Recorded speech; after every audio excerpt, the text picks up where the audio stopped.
Alright, I'm mad as heck. I gotta watch my words in church. I am mad as heck and I'm not gonna take it anymore. I mean, folks, there is something seriously wrong with our country and our world. There is something seriously wrong with us as a people and as a culture and as a society. There's something very wrong with our values and what we spend our lives chasing after and what we tend to prioritize our lives by. And the really pathetic piece of this is that not only are we buying into so much of what the world is selling, but we're teaching this to our kids. We're teaching this to our kids by virtue of what they see us doing and how they see us behaving and what they see us pursuing with our lives and the things that we tend to prioritize and value in our lives. You know what? It's got to stop. It's got to stop. Now today we're kicking off this Christmas conspiracy series. And in this series, we're going to be looking at how our society has just warped and twisted our celebration of Christmas. But not only that, but how it has done the same thing to us as a people. I mean, what's wrong with Christmas today as it is celebrated in this country is symptomatic, is a result of what is wrong with us as a people and as a society. And in this series, we're going to be taking a look, yes, at the things that are wrong with Christmas. But my hope and prayer is that in the coming weeks, we're going to delve a whole lot deeper than that.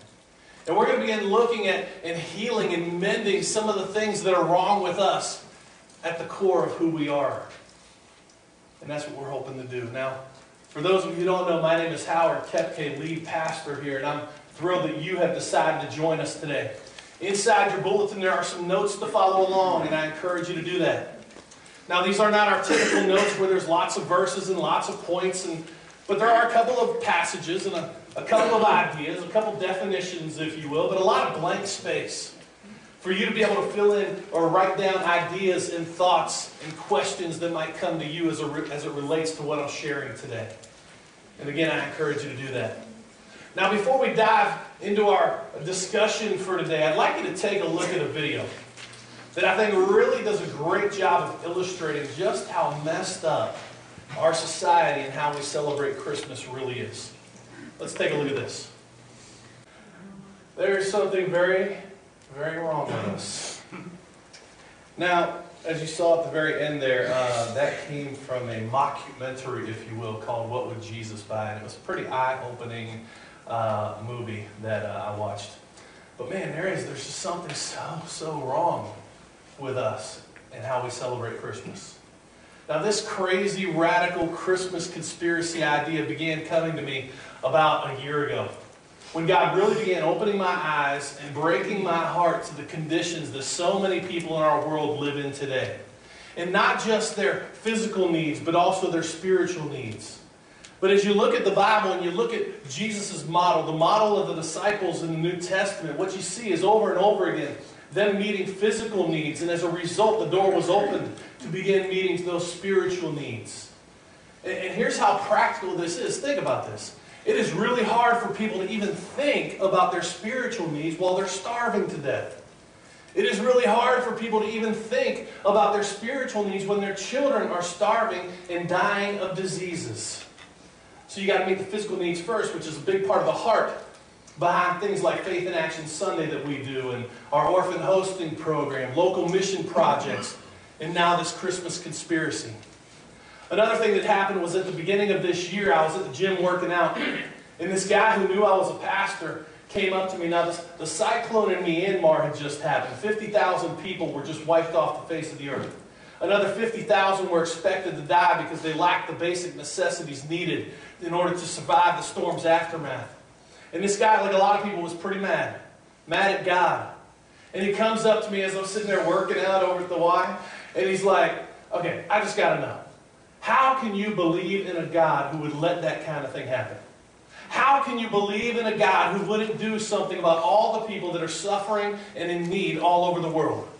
You know, if God is real, why doesn't He do something about this?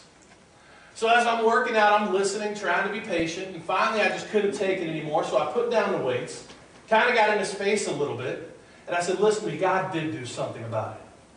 I said, God created you, God created me, God created every other human on this planet. And instead of sitting around and whining and complaining and blaming God, God created each of us to get off of our fat, happy, lazy butts and go do something about it. And you know what? If each of us would do our part, if we would do something about this, there would be a whole lot less suffering and needs all over this globe. And with that, he kind of lowered his head and he turned and walked away. But folks, think about it. We spend more on Christmas here in this country, we spend more on entertainment in this country each year. Just entertainment. We spend more on entertainment each year than it would cost to eradicate malaria and most of the other diseases that people are dying from all over the globe. 10,000 kids a day will die, or are dying, because of malaria and other diseases that we knew how to cure back in the 19th and 20th centuries. In America alone, we spend more on hair products and makeup than it would cost to feed every man, woman, and child on the face of this planet for a year. Think about it. But the problem is our own selfishness, our own greed, our own irresponsibility. There's not enough people who are willing to stand up and be a part of the solution. Now, as I've shared with some of you before, I really do believe that if we as Christians don't step up to the plate and start doing something about all of the needs and the suffering that are going on around our world, I believe that years from now, people are going to look back on us as a part of the 21st century church and say, what the heck were they thinking? How could they not do anything? They had the ability. They had the resources. They had the technology. They're going to look at us much the same way we look at the church, who for 300 years supposedly read their Bibles and yet kept their black brothers and sisters in chains. Tell me how the heck that works. How do you justify that? But the problem the problem back then is the same as it is today. We just don't have enough people who are willing to stand up and say enough is enough. Well, today let me encourage you to say enough is enough. Because that's what I'm doing. And I also want to encourage you to get on our website, eaglepointe.org. And you can click on Sunday AM messages. And you can listen to 2 messages that I've given that have really led up to where we're at today. And one of them was back in May during a series I called The Creed. And in that setting, I did a message called, Why Does God Allow Pain and Suffering? I got more feedback and response from that message than probably anything I've ever done. But in that setting, I shared a lot of the heart and the ideas that eventually turned into this Christmas conspiracy. And I believe in addition to our website, I think we have a stack of CDs available, audio CDs, at our Welcome Center in the back of our worship area there. But listen to that. I also did a message last month called the Christmas Conspiracy Preview. Real creative name there. But basically in that setting, I shared a lot more in depth of what I'm just skimming over in the first part of what I'm sharing today. And again, I encourage you to listen to it, re-listen to it, re-listen to it. Make sure you get a hold of this. Make sure you get a hold of it to the extent that you can effectively communicate what we're talking about to other people.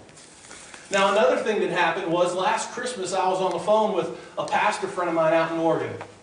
And we were lamenting about how much we as pastors really dislike Christmas. Now, I know that sounds horrible, but not Christmas in and of itself as much as that what our society has done with Christmas and how we as pastors typically have 4 Sundays to try to undo everything our society is warping Christmas into being. Which is part of the reason why we're starting this series before Thanksgiving. Before Black Friday. Okay? But as we're talking, and please don't take offense to this, but we were also making fun of the people who boycott stores because they don't say Merry Christmas. We're kind of making fun of that whole vibe as if going to stores and buying a bunch of stuff is really what Christmas is about, right? And at one point he says to me, you know, Howard, I want to boycott all of those stores that say Merry Christmas. I want to boycott all of those stores that invoke the name of my Savior, Jesus Christ, in the name of the almighty dollar. He might be onto something.